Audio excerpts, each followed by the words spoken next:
This is an introduction to the Charlotte Regional Transportation Planning Organization. We'll be starting our presentation with this roadmap to go over the presentation this afternoon. First, we'll start with what a Metropolitan Planning Organization is, then get into the details of the CRTPO, then talk about some of our planning projects. Following that, we'll transition into the many projects and initiatives underway with the CRTPO. So, metropolitan planning organizations at the large scale. MPOs are federally designated transportation planning agencies that serve urban areas with a population that exceeds 50,000. And there are about 400 MPOs throughout the country. They date back to 1962 when a Federal Aid Highway Act required the implementation of an urban transportation planning process. And then in the 1970s, MPOs were created to ensure that the planning process envisioned back in 1962 was actually being implemented. So let's get into some of the details about CRTPO. Very simply, it's the federally designated MPO for the Charlotte urban area. Its planning area includes Iredell, Mecklenburg, and Union counties, and funding is contingent upon implementing the federally mandated 3C transportation planning process, a continuing, cooperative, and comprehensive process. So let's get into a little bit about geography for CRTPO. What you're seeing on the slide now shows the municipalities that make up the CRTPO. This slide depicts the Charlotte urban area that came out of the 2010 census. This slide depicts the urban area from the 2020 census, and you can see there's a substantial reduction in the size of the Charlotte urban area, namely to about 109 square miles in reduction. This was due largely to changes by which the Census Bureau defined urban areas. With this map, you'll see our entire planning area, all of Iredell County, all of Mecklenburg County, and most of Union County. And finally, we are not the only MPO in the region. There are four other MPOs in the immediate Charlotte area: the Rock Hill Fort Mill Area Transportation Study in South Carolina, the Gaston Cleveland Lincoln MPO, the Greater Hickory MPO, the Cabarrus Rowan MPO, and lastly, there's a rural planning organization to our east, the Rocky River RPO. So we're about 1,560 square miles. Our population is approximately 1.5 million. Our membership consists of 21 cities and towns, and then 3 counties, and also the North Carolina Board of Transportation and the Metropolitan Transit Commission.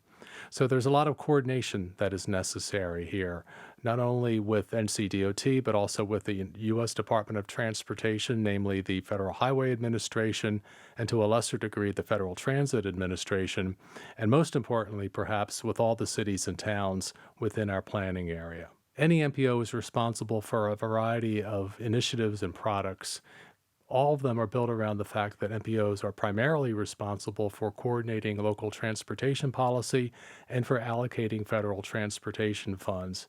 You can see on the graphic here a number of the responsibilities of CRTPO, but in the next few slides, we'll concentrate on just 3 of them. The first one will be the Comprehensive Transportation Plan, then we'll move to the Metropolitan Transportation Plan, and then lastly, we'll wrap up with the Transportation Improvement Program. So the Comprehensive Transportation Plan is a little bit different from most of what we'll talk about today, because this is a requirement not of the federal government, but of North Carolina general statutes. The CTP establishes a long-term vision for the transportation network's build-out. It is not fiscally constrained, and what this means is that it's essentially a wish list, what we believe will be necessary for future mobility needs throughout the region. It is multimodal in nature. There are 4 elements: highway, public transportation and rail, bicycle, and pedestrian, and we are at the beginning stages of updating our comprehensive transportation plan to implement new standards being instituted by NCDOT, referred to as CTP 2.0. Next, we move into the Metropolitan Transportation Plan. This is required by the federal government, and it is a plan that establishes an MPO's goals, objectives, and priorities and policies for at least 20 years. Like the CTP, it considers all modes of surface transportation, but also impacts to the environment, public health, and overall quality of life. Unlike the CTP, this plan must be fiscally constrained, which means that any project included in the plan must be based upon reasonable estimates of revenue that will be available to implement that project or that series of projects. We update this plan every 4 years, and our MTP projects typically come from the Comprehensive Transportation Plan, so you can see the connection between the two documents. Next is the Transportation Improvement Program, and this is where you get into more fine-grained detail. This identifies the projects that both CRTPO and NCDOT plan to undertake over the next 10 years. All projects that receive federal funding must be in the TIP, and we adopt the TIP in coordination with NCDOT and typically do so on a 2-year development cycle. Like the MTP, it must be fiscally constrained, and the TIP basically is where dollars are finally assigned to projects. We're not talking about hypothetical funds here. We're talking about real dollars being assigned to individual projects. A lot goes into the development of the Transportation Improvement Program. In fact, North Carolina has a very elaborate process called prioritization, which helps us develop the TIP. It's a data-driven process in which projects are evaluated over a number of criteria. We conduct this process every 2 years. The results guide the funding and programming of projects in the TIP, and right now we're working on a prioritization process that will help develop the 2026-2035 TIP. And as you can see on the graphic on the right, project identification starts the process. That begins with our municipalities, then moves into project scoring, which is conducted by North Carolina DOT. And then the last part of the process is where we get an opportunity at the local level to apply local input points to show additional support for projects. We couldn't do any of this without a lot of data, and a lot of that data comes from what's called the Metropolitan regional model. This is a travel demand model for the entire region. It encompasses all or part of 13 counties, over 2 states, 4 metropolitan planning organizations, and 2 rural planning organizations. The model provides current and future year estimates of travel to help gauge performance of the region's MTPs and also to develop the MTPs, and provides estimates of the amounts of air pollution that might be caused by motor vehicles. It also supports ongoing corridor and sub-area studies. It's very beneficial for the development of our congestion management process. It helps us evaluate projects for congestion mitigation and air quality funding, and it is also used in our land use growth projections. So with that, we'll shift into more specific details about our projects and initiatives, and we'll start with our strategic plan. We adopted our first strategic plan in November of 2021, and we did it for 4 reasons. One was to provide focus. Are we doing the right things, and are we doing them correctly? To help us guide, to provide a guide amidst change. There's been a great deal of change going on in transportation planning over the past 5 to 6 years, and this helps us make sure that we're guiding that change properly. It provides us with greater direction for the organization, and as our leadership changes at the elected official level, it provides a level of continuity that we otherwise wouldn't have. The strategic plan also gave us our first mission and vision statements, and the most important part of the plan was that it set 6 goals and 34 actionable strategies attached to those goals to help us make sure that we're achieving them. And those goals cover the following areas: leadership, communication, collaboration, membership, operations, and funding. Most of these goals are outward focused. However, the operations goal is inward focused to make sure that we are continuously improving our internal operations to make us the most effective organization we can be. One of the most impactful programs we have in CRTPO is our Discretionary Projects program.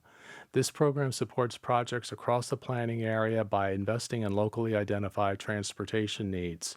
It funds small-scale projects that are allocated through a competitive process, and it fills the gap with non-highway projects such as bicycle, pedestrian, and transit. Funding targets are associated with the program. Up to $500,000 is allotted to local planning studies, and then by mode, 80% is devoted to highway and 20% is devoted to non-highway projects. These are targets, and we can exceed these targets if necessary. In fact, in the most recent funding process, we exceeded the 20% non-highway projects threshold. And the most impactful number here is that between 2019 and 2022, over $287 million was allocated to 120 projects throughout our planning area. There are four primary funding sources for the discretionary program. The Surface Transportation Block Grant Direct Attributable Program is a wide-ranging program that funds a whole host of different projects. The Transportation Alternatives Program helps fund mainly bike and ped projects. And then the Congestion Mitigation and Air Quality and Carbon Reduction Program, both those initiatives help fund air quality-related projects. The Carbon Reduction Program is the newest of the programs.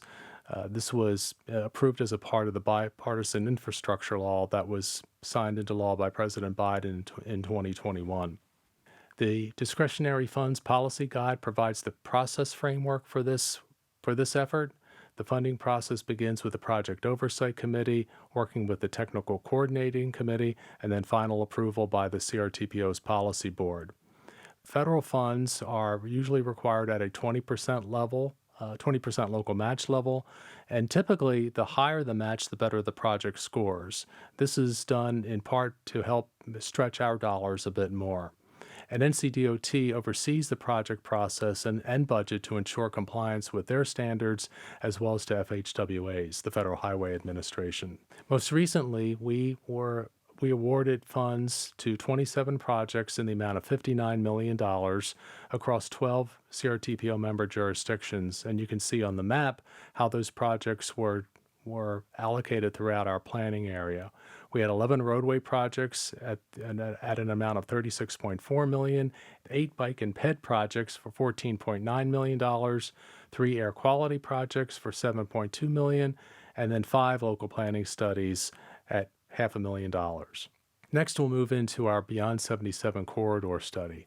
This was a 68-mile study of the I-77 corridor that was designed to establish a long-term vision for the I-77 corridor and to strengthen the multimodal network surrounding the interstate facility. It was designed to help meet today's transportation needs, but also to plan for future growth. And in the final report, 286 recommended strategies and solutions were developed to help improve mobility throughout the corridor. We've now moved into implementation of Beyond 77. First, we established a task force to help identify feasible alternative funding sources, also to coordinate with other initiatives in the CRTPO planning area, and finally to develop a 5-year marketing plan. And out of that process, 26 strategies and solutions or recommendations were identified for initial implementation, covering 6 basic themes that you see listed on the screen. Now we'll move into transit planning. This is a relatively new initiative for the CRTPO. This came out of a 2019 study that emphasized the need for us as an organization to get more involved in regional transit planning activities. Our focus has been on to integrate CRTPO responsibilities with transit agency needs and to also increase collaboration, share resources, and provide federal grant funding assistance. Some of our initiatives include activities related to Federal Transit Administration funding, particularly Section 5307 funding, which helps support capital planning, operating, and allocation assistance, and also transportation planning assistance through the Section 5303 program.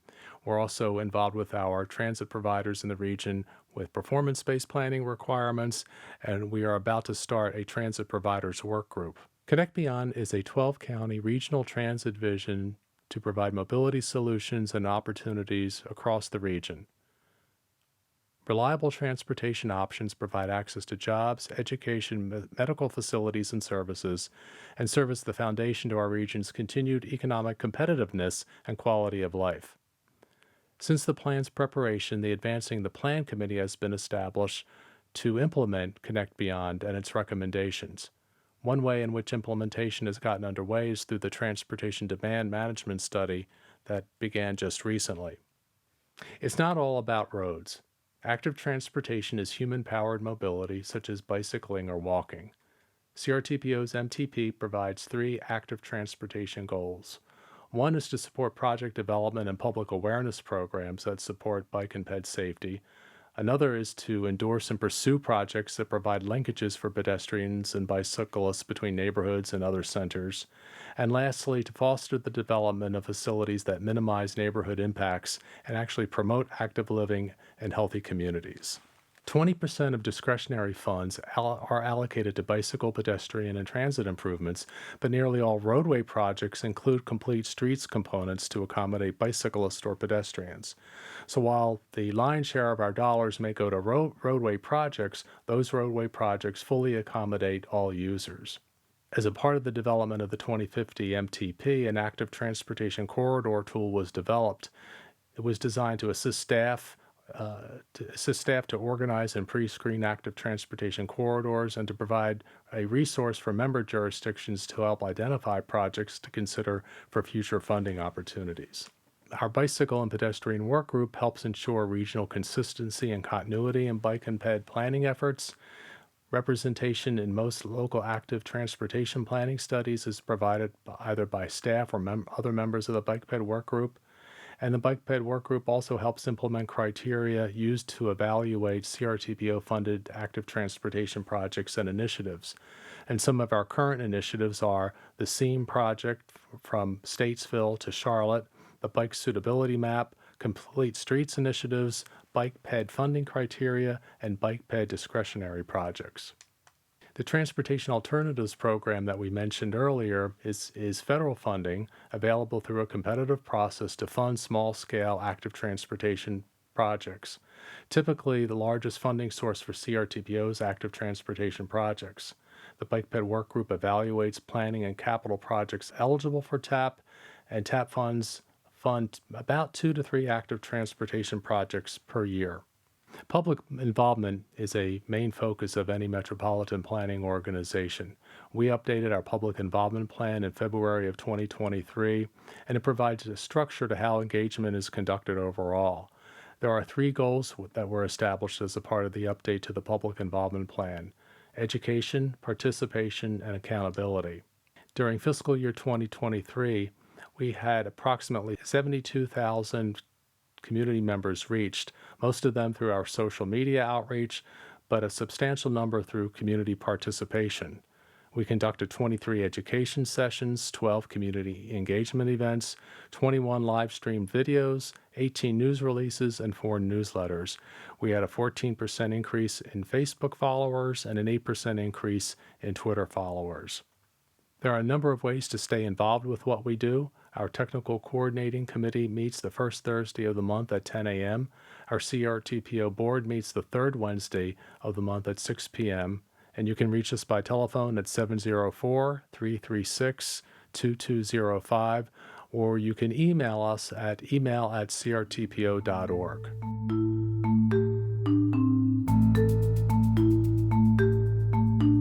Hello. This presentation will cover the Charlotte Department of Transportation, or CDOT, and discuss how we are working together to accommodate growth and provide safe and equitable mobility choices for all. We will ask the following questions. How did we get here? Where are we going? And what is the vision for our growth and mobility? This will be a quick overview of Charlotte's growth over the last 200 or so years.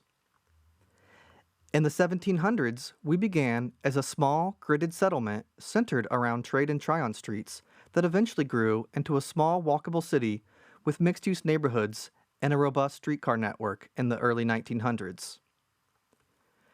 After World War II, like many other American cities, the development pattern of our city changed into a more spread-out suburban city. Charlotte continued to grow like this well into the 2000s. Fast forward to today, Charlotte is the 16th largest city in the United States by population, with over 890,000 persons, and we have also grown to cover more than 300 square miles. So, how are we going to keep accommodating that growth? Well, from 1990 to 2014, we added approximately 380,000 new residents.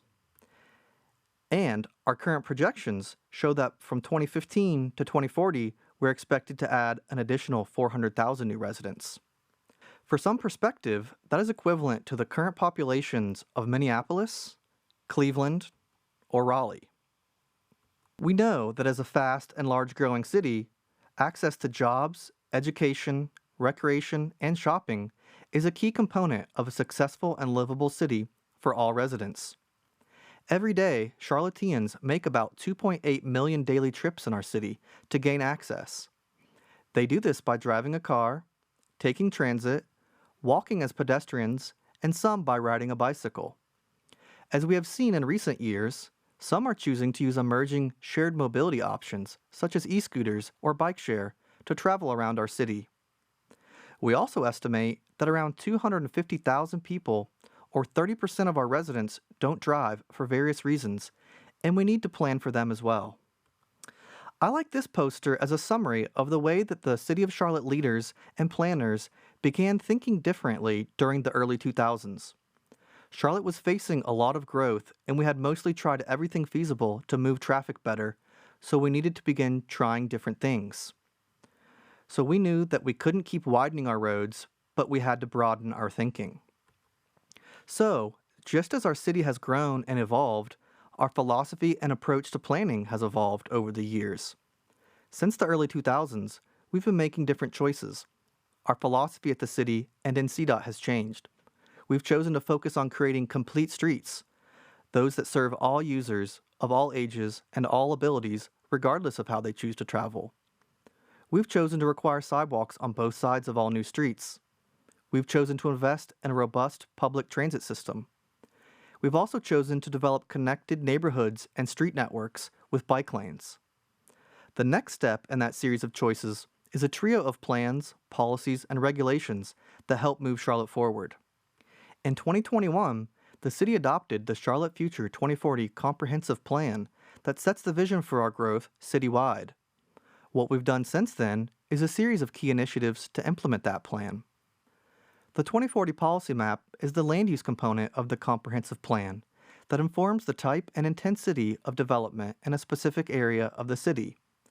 And the Unified Development Ordinance, or UDO, is the set of rules and regulations around how we regulate growth. In the middle is the Strategic Mobility Plan, or SMP, which guides our transportation investment and sets our mobility vision for how we accommodate growth and move people. Supporting that is the Streets Manual, which is a key technical component that provides the transportation support to implement the Unified Development Ordinance as our city continues to grow. One of the 10 goals of the Charlotte Future 2040 Comprehensive Plan is safe and equitable mobility, which states, Charlotte will provide safe and equitable mobility choices for all travelers regardless of age, income, ability, race, gender, where they live, or how they choose to travel. Adopted in June of 2022, the Strategic Mobility Plan, or SMP, is an important next step in realizing the vision of the Charlotte Future 2040 Comprehensive Plan, and is built on the engaged planning efforts of many in our community. Our mobility vision is ambitious to offer everyone in our city safe and equitable mobility choices. The goals of safe and equitable mobility are critical to all the work that CDOT does. As a community, we aspire to eliminate traffic deaths and serious injuries for all who share Charlotte streets. Another of our aspirations is that by 2040, to have half of our commute trips be made by means other than a single occupancy vehicle, through walking, biking, and taking transit. So how do we get there?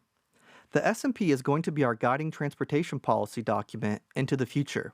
We want to be aspirational so that we can truly shift our transportation network to be safer and rely less on single occupancy cars. By being explicit about our aspirations, we can ensure that we're building safety and equity into all facets of our work: transportation planning, project design, and project prioritization and implementation. We know that to reach our goals, we need shorter trips, less car trips, and more multimodal trips. As stated earlier, our goal is to move people in a variety of ways. To reach our safety and mode share goals, we need a robust and diverse transportation system that offers travel choices. To do that also requires working with our regional partners. We need a safe and well-connected roadway network. We need a network for bikes, scooters, and other emerging mobility technologies. and we also need a safe pedestrian environment with convenient access to daily needs. We also work closely with Mecklenburg County on a greenway system that connects neighborhoods and services. And the Charlotte Area Transit System, or CATS, works to develop a bus system and high-capacity rapid transit corridors. Freeways, expressways, and managed lanes, operated by the North Carolina Department of Transportation, is another key component of our mobility system. And finally, private development also plays a crucial role in improving and expanding our mobility system. Through the adoption of the SMP, we have established our mobility priorities, and we know many areas of mobility opportunities or potential future projects. The next step is to use data-driven analysis to identify potential investments addressing area-specific needs as identified through public engagement during development of the SMP. That is where we are today, and as we continue through the community area plan process, additional public engagement will occur to ensure community alignment before future projects would move forward to advanced planning, design, and construction. Building complete streets is about more than just sidewalks, bike lanes, bus stops, and stoplights. It's also about creating great places. So, why do streets matter? Streets matter because they serve as public space. They bring people together. They are part of the growth and development of the city. And they also play a role in public health, economic success, and the overall quality of life for the city of Charlotte. So, how can you help? CLT Plus is the new City of Charlotte service request and information app. You can schedule a bulky trash pickup with CLT Plus, or other options include reporting a pothole, requesting a new traffic signal, and accessing many more city services. Thank you for your time today. I hope this presentation was helpful in sharing the great work the Charlotte Department of Transportation does each day and how you, as a member of our community, can stay connected and help keep Charlotte moving. Visit charlottenc.gov/SMP to learn more about the Strategic Mobility Plan and sign up to receive future updates, or scan the QR code here to take you directly to the plan. Thank you.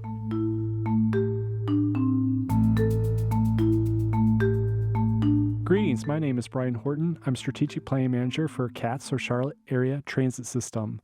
Today I'm going to be giving an overview of CATS, some of our key projects, and our planning and policies. So the main thing is CATS' approach. We are constantly modernizing transit and rethinking how it can be relevant to modern day living.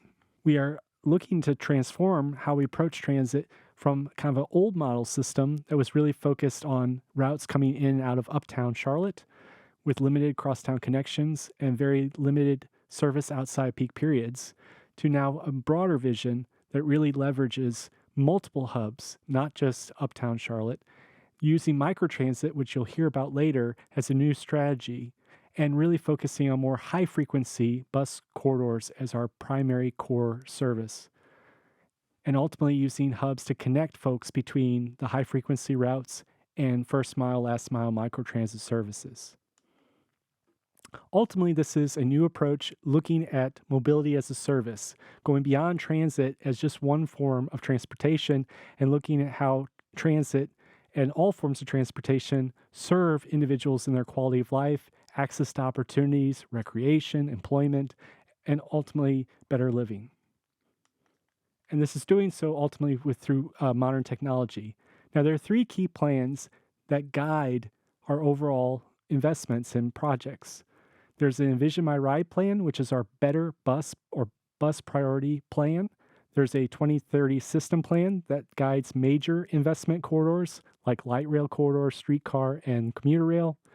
And there's the Connect Beyond regional plan, of which Mecklenburg is a part of. CATS, Charlotte Area Transit System, largely operates in Mecklenburg County.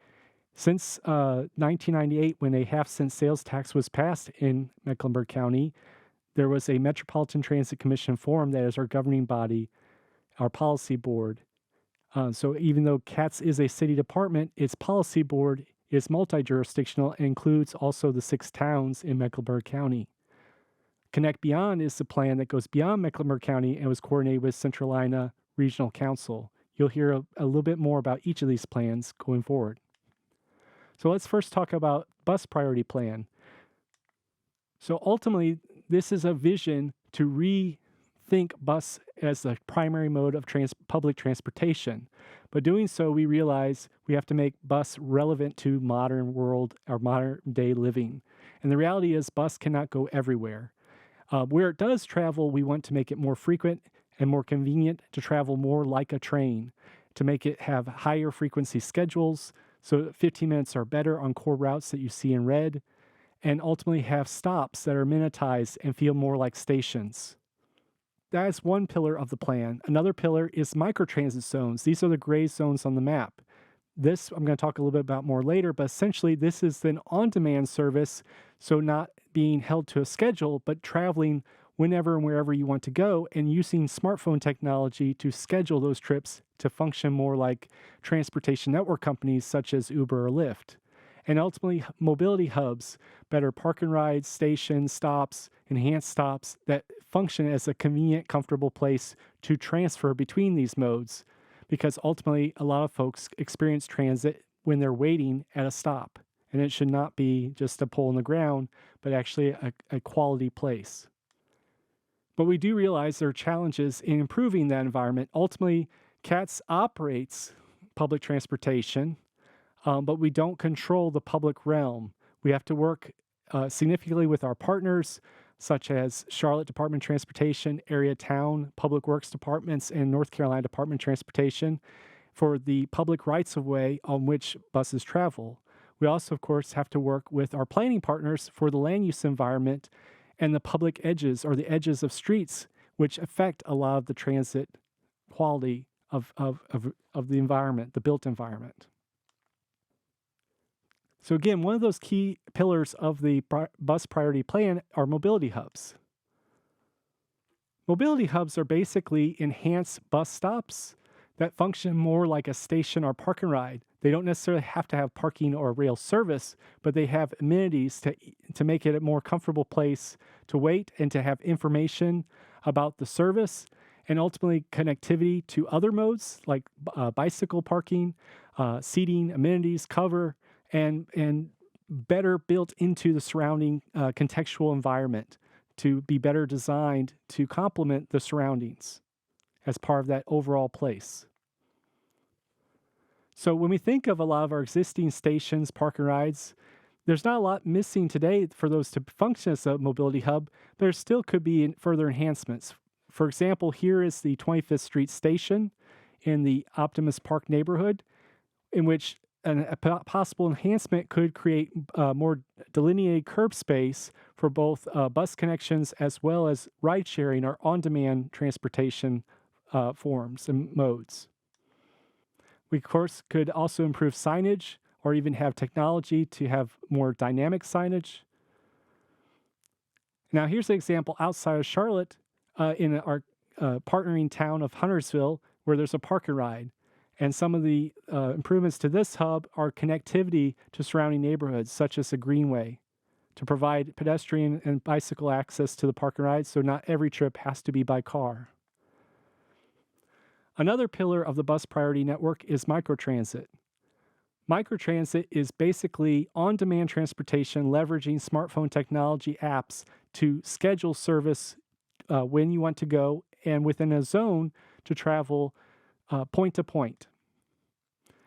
So when we think of microtransit, it's really smaller vehicles, hence the name micro in the buzzword, but helping connect shorter distances as part of the overall transportation system, but doing so seamlessly and conveniently via modern technology. So using more smartphone technology in which that service can be scheduled whenever a person needs it and not having to wait on a set schedule like a bus route. And this has been done in many places already across North Carolina and across the U.S. North Carolina examples include the city of Wilson, which is in eastern North Carolina between Raleigh and Greenville, where that system, that microtransit service replaced their entire bus system. And how that operates is the blue map you see, the zone boundary is where the geofencing is for the app for individuals to use the service and can travel anywhere within that boundary. But the blue dots you see are popular destinations that function as hubs. Those hubs can then have more bus stop-like improvements or amenities, whereas everywhere else in the blue zone can function more like purely like a Uber or Lyft style service in which it can be more curb to curb. And a national example would be Dallas, Texas. This is a great example too for Charlotte because they have, in fact, the largest light rail system in North America. And they also have commuter rail and obviously bus service, but they have about 30 plus zones where in Charlotte we are playing about 20 zones. So we feel it's a good model for Charlotte region. They also actually have the same smartphone technology or vendor provider for their Go Pass app. And Cat's Pass app is available for free for downloads on any app or Play Store. And that's what we are using or leveraging to create more seamless travel in implementing new microtransit zones. So how do we get there from any of these ideas or concepts and plans to ultimately implementation? Well, when it comes to microtransit, we are first, we developed the app. We have now added and testing the platform that'll be added to our Cat's Pass app. And we're testing this in 2 key areas of the university area and North End, where we can look at first and last mile trips to and from light rail stations. This testing is not yet launched, but is anticipated to be done later this year in 2023. So, for example, a major employer in the University Research Park would be able to have on-demand travel to and from the university area light rail stations to travel to and from those major employers. We're also looking to launch providers that would have dedicated fleet just assigned for this service. And some initial zones we're looking to do that are in our north towns just outside Charlotte. Again, CATS operates service throughout Mecklenburg County. And these are similar zones that are proposed inside City of Charlotte. But these particular zones in the towns would looking to replace a lot of our Village Rider service that is on a fixed route for most of its operations and does not have a lot of ridership. So going from that Village Rider service that's only every hour and can't travel everywhere that people want to go would offer great improvement in terms of going to microtransit service that would be on demand and travel anywhere within a zone. The target launch for this type of service with providers like smaller vehicles like vans that would operate within these zones is anticipated next year in 2024. Ultimately, per the bus priority plan that's called Envision My Ride, there is a adopted vision for almost 20 zones all throughout Mecklenburg County, including many of them in the city of Charlotte and in all parts of Charlotte, north, east, south, and west. And this bus plan fits very well into the overall system plan. In fact, this is probably what most people know CATS for, is especially the blue line that resulted from the system plan that really transformed the city of Charlotte, such as the South End area that's pictured here. Our overall system plan has multiple corridors, some that have already been largely completed, like the Blue Line South and the Blue Line extension to the Northeast Corridor, as well as the core original segments of the CityLinks Gold Line streetcar project. But there are other corridors like the Silver Line and the Red Line that I'm going to talk about later that are still in planning in our design. The CityLinks Gold Line is a modern streetcar that operates in mixed traffic for its current segments. The first phase was completed between the Charlotte Transportation Center and Arena station to the Elizabeth community out by Presbyterian Hospital, but was then later extended in 2 directions, partially to Sunnyside across Independence Boulevard near the Place Midwood community, as well as out to French Street just beyond Johnson C. Smith University in West Charlotte. The Blue Line, a light rail corridor, operates on an exclusive track guideway, and it opened in 2 phases. The original Blue Line opened in 2007 and was just under 10 miles and extended all the way down to I-45 South Boulevard Station near Pineville. And then the extension, Blue Line extension, opened in 2018 to the University of North Carolina Charlotte campus in 2018 and nearly doubled the length of the Blue Line. Now, of course, the Blue Line was developed for transportation, but one of the key benefits of the Blue Line project overall has been in land development and economic development and overall quality of life of transforming places to make them more active and vibrant, 24/7 type villages and places. And you can see that here in this graph, that you can see all the development that has happened since the Blue Line opened. And a lot of that has occurred all up and down the Blue Line, but of course there are pockets such as South End or the NODA, North Davidson community, in which a lot more development has occurred. And the Blue Line's not necessarily done. There is a CATS effort to add an additional station between the East-West Station and New Bern Station, given what development patterns have happened in that area and the spacing between those stations. One is now proposed for in between those two. In fact, it's been recommended for a split platform station with a pedestrian crossing of the tracks near the Publix grocery store, as shown here in that image. And we are currently starting the design work or the environmental work of that project. There's also a proposed extension of the Blue Line south that would serve Pineville and Ballantyne. The Link Silver Line is probably our largest project currently in planning and design, and that has two phases. There'd be a first phase to southeast from the Charlotte Gateway Station, uptown Charlotte, to the Matthews community. There'd be a second phase out west to I-45 that would also go by Charlotte Douglas International Airport.